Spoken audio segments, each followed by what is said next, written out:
বাংলাদেশে ৭১ সালে স্বাধীনতার ঘোষণা এখান থেকেই হয়েছিল। আপনাদেরই এক গর্বিত সন্তান সবার আগে চিৎকার দিয়ে বলেছিলেন উই রিবর্ন।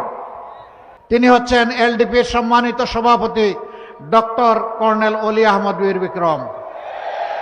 চট্টগ্রাম মহানগরী শুধুমাত্র বন্দর নগরী নয়, শুধুমাত্র বাণিজ্যিক রাজধানী নয়, এটি এক সুদীর্ঘ সংগ্রামী ইতিহাস আর প্রতিরোধের রাজধানী।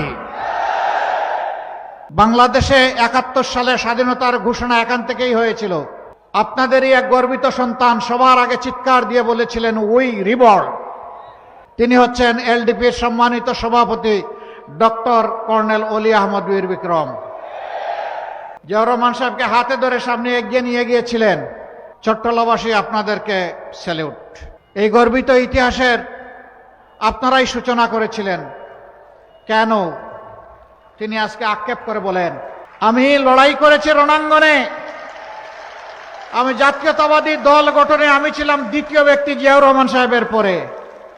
তিনি এখন বলেন আমি এখন বিএনপিতে নাই, আমি থাকতে পারি না, কারণ এটি জিয়াউর রহমান সাহেবের বিএনপি নয়। তিনি বলেন এটি বেগম জিয়ারও বিএনপি নয়। তিনি আরেকটি কথা বলেন, সেটা আমি বলতে চাই না, তার মুখ থেকে আপনারা শুনে নেবেন। সম্মানিত ভাইরা, আমরা তো সকলেই মজলুম ছিলাম টানা ১৫ বৎসর, আমরা আরেকটু বেশি। আমাদের উপর তাণ্ডব শুরু হয়েছিল ২০০৬ সালের ২৮ অক্টোবর।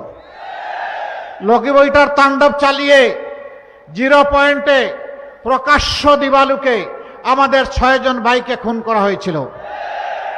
খুনের রাজনীতির এখানেই সূচনা। পিছনের দরজা দিয়ে এসে আওয়ামী লীগ তারপরে যা করেছে তার সাক্ষী বাংলাদেশের ১৮ কোটি মানুষ। তারা তাদের পাওনায় এক অংশ পেয়ে গেছে। এখন বাংলাদেশ মুক্ত হয়েছে। আপনারা কি চান যে বাংলাদেশ পুরাপুরি মুক্তি পাক? আপনারা কি চান যে এটা একটা স্বাধীন সার্বভৌম দেশ হিসাবে মর্যাদার সাথে মাথা উঁচু করে দাঁড়াক?